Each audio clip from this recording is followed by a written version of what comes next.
राज्यातील शासकीय रुग्णालयांमधील MRI, CT स्कॅन आणि एक्स-रे सेवा पूर्णपणे ठप्प झाल्याने हजारो गरीब आणि सर्वसामान्य रुग्णांना मोठ्या गैरसोयीचा सामना करावा लागत आहे।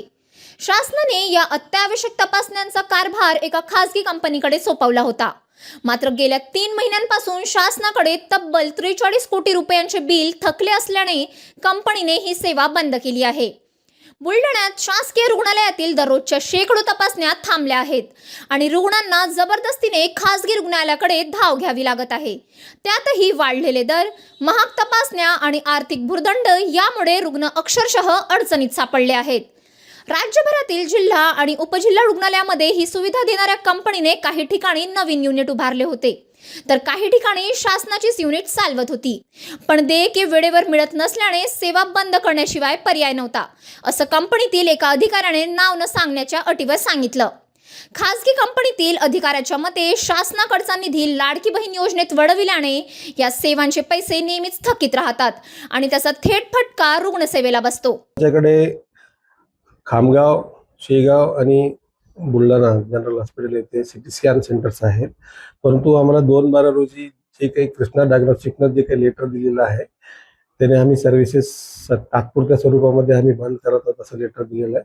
तरी पण आम्ही प्रत्येक पेशंट जो येणार आहे त्यांचा CT स्कॅन काढतो आहे। आमच्याकडे रेडिओलॉजिस्ट अवेलेबल आहे, ते रिपोर्टिंग पण करून देत आहेत। राहिला बाकीचा एक्सरे आमच्या प्रत्येक RHला एक एक्सरेची सिस्टीम आहे जी की कृष्णा डायग्नोस्टिककडनं रिपोर्टिंग होते।